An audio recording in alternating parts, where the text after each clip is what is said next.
आपसी प्यार के आधार पर बना है। आज जो कुछ देश में हो रहा है उससे दुख होता है, और आप सब यहां इतनी तादाद में आए हैं। मैं दिल से आपको कहना चाहती हूं कि इससे बड़ी कोई देशभक्ति नहीं है कि आप जागरूक बने। आपकी जागरूकता एक हथियार है, आपका वोट एक हथियार है, लेकिन ये एक ऐसा हथियार है जिससे किसी को चोट नहीं पहुंचानी, किसी का दुख नहीं करना, किसी का नुकसान नहीं पहुंचाना। ये एक ऐसा हथियार है जो आपको मजबूत बनाएगा। आपको बहुत गहराई से सोचना पड़ेगा कि ये चुनाव क्या है, इसमें आप क्या चुनने जा रहे हैं। आप अपना भविष्य चुनने जा रहे हैं। फिजूल के मुद्दे नहीं उठने चाहिए। जो मुद्दे उठने चाहिए वो ये होने चाहिए कि आपके लिए सबसे महत्वपूर्ण क्या है, आप आगे कैसे बढ़ेंगे, नौजवानों को रोजगार कैसे मिलेगा, महिलाएं सुरक्षित कैसे महसूस करेंगी, अपने आप को आगे कैसे बढ़ेंगी, किसानों के लिए क्या किया जाएगा। ये चुनावी मुद्दे हैं और आपकी जागरूकता ही इन मुद्दों को आगे ला सकती है। तो मैं आपसे आग्रह करना चाहती हूं कि सोच समझ के इस बार आप निर्णय लें। जो आपके सामने बड़ी बड़ी बातें करते हैं, बड़े बड़े वादे करते हैं, उनसे पूछिए जो 2 करोड़ रोजगार उन्होंने आपको, जिनका उन्होंने आपको वचन दिया था, वो रोजगार कहाँ है। उनसे पूछिए कि जो 15 लाख आपके खाते में आने थे वो 15 लाख कहाँ गए। जिन महिलाओं की सुरक्षा की बात करते थे उन महिलाओं को किसने पूछा है इन 5 सालों में। सही सवाल करिए इस चुनाव में। आगे आने वाले 2 महीनों में आपके सामने तमाम मुद्दे उछाले जाएंगे। आपकी जागरूकता ही इस देश को बनाएगी।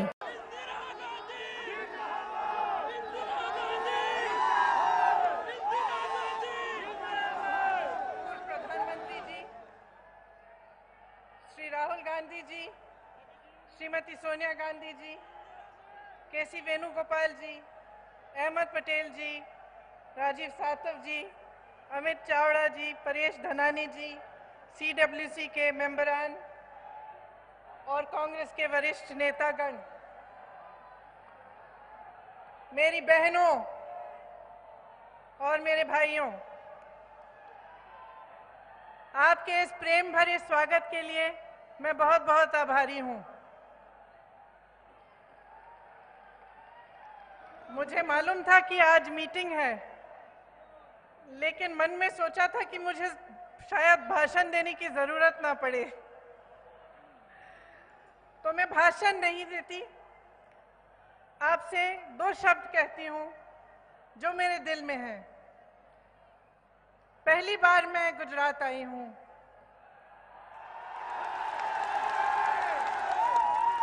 और पहली बार साबरमती के उस आश्रम में गई जहां से महात्मा गांधी जी ने इस देश की आज़ादी का संघर्ष शुरू किया था। और मैं बता नहीं सकती आपको कि वहां उन पेड़ों के नीचे बैठे हुए, भजन सुनते हुए मेरे दिल में क्या भावना जागी। ऐसे लगा कि आंसू आने वाले हैं, क्योंकि मैंने उन देशभक्तों के बारे में सोचा जिन्होंने जीवन संघर्ष किया, जिन्होंने इस देश के लिए अपनी जान दी, सब कुछ त्याग कर दिया, जिनके बलिदानों पर इस देश की नींव डली है। वहां बैठे हुए मन में ये बात आई कि ये देश प्रेम, सद्भावना और आपसी प्यार के आधार पर बना है। आज जो कुछ देश में हो रहा है उससे दुख होता है, और आप सब यहाँ इतनी तादाद में आए हैं। मैं दिल से आपको कहना चाहती हूँ कि इससे बड़ी कोई देशभक्ति नहीं है कि आप जागरूक बने। आपकी जागरूकता एक हथियार है, आपका वोट एक हथियार है, लेकिन ये एक ऐसा हथियार है जिससे किसी को चोट नहीं पहुंचानी, किसी का दुख नहीं करना, किसी का नुकसान नहीं पहुंचाना। ये एक ऐसा हथियार है जो आपको मजबूत बनाएगा। आपको बहुत गहराई से सोचना पड़ेगा कि ये चुनाव क्या है, इसमें आप क्या चुनने जा रहे हैं। आप अपना भविष्य चुनने जा रहे हैं। फिजूल के मुद्दे नहीं उठने चाहिए। जो मुद्दे उठने चाहिए वो ये होने चाहिए कि आपके लिए सबसे महत्वपूर्ण क्या है, आप आगे कैसे बढ़ेंगे, नौजवानों को रोजगार कैसे मिलेगा, महिलाएं सुरक्षित कैसे महसूस करेंगी अपने आप को, आगे कैसे बढ़ेंगी, किसानों के लिए क्या किया जाएगा। ये चुनावी मुद्दे हैं और आपकी जागरूकता ही इन मुद्दों को आगे ला सकती है। तो मैं आपसे आग्रह करना चाहती हूं कि सोच समझ के इस बार आप निर्णय लें। जो आपके सामने बड़ी बड़ी बातें करते हैं, बड़े बड़े वादे करते हैं, उनसे पूछिए जो 2 करोड़ रोजगार उन्होंने आपको, जिनका उन्होंने आपको वचन दिया था, वो रोजगार कहाँ हैं। उनसे पूछिए कि जो 15 लाख आपके खाते में आने थे, वो 15 लाख कहाँ गए। जिन महिलाओं की सुरक्षा की बात करते थे, उन महिलाओं को किसने पूछा है इन 5 सालों में। सही सवाल करिए इस चुनाव में। आगे आने वाले 2 महीनों में आपके सामने तमाम मुद्दे उछाले जाएंगे।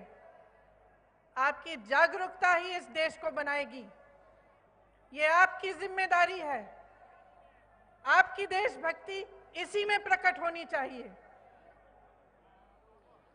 तो यहाँ पे जहाँ से हमारी आज़ादी की लड़ाई शुरू हुई थी, जहाँ से गांधी जी ने प्रेम की आवाज उठाई थी, सद्भावना की आवाज उठाई थी, अहिंसा की आवाज उठाई थी, मैं सोचती हूं यहीं से आवाज उठनी चाहिए। जो अपनी फितरत की बात करते हैं आपके सामने, आप उन्हें बताइए कि इस देश की फितरत क्या है। इस देश की फितरत है कि जर्रे जर्रे में सच्चाई ढूंढ के निकालेगी। इस देश की फितरत है कि नफरत की हवाओं को प्रेम और करुणा में बदलेगी। ये आवाज आप यहां से उठाइए। आने वाले दिनों में सही निर्णय लीजिए, सही मुद्दे उठाइए, सही सवाल करिए, क्योंकि ये देश आपका है, आपने बनाया है, मेरे किसान भाइयों ने बनाया है, मेरी बहनों ने बनाया है, जो रोज सुबह शाम मेहनत करती हैं, नौजवानों ने बनाया है। और किसी ने ये देश नहीं बनाया है, ये देश और किसी का नहीं है। इस देश की हिफाजत सिर्फ आप लोग कर सकते हैं। आप एक एक जना जो यहाँ बैठा है, इस जिम्मेदारी को समझिए। आगे जैसे परेश जी ने कहा, आज़ादी की लड़ाई से कोई कम नहीं है। हमारी संस्थाएं नष्ट की जा रही हैं। जहां देखिए वहां नफरत फैलाई जा रही है। और हमारे लिए, आपके लिए इससे बड़ी चीज कोई नहीं हो सकती कि हम देश की हिफाजत करें, हम देश के लिए काम करें और देश के विकास के लिए आगे बढ़ें और इकट्ठे आगे बढ़ें। मैं आप सबको बहुत बहुत धन्यवाद देना चाहती हूं कि आपने मेरा यहाँ स्वागत किया और मुझे यहाँ बोलने का मौका दिया। जय हिंद।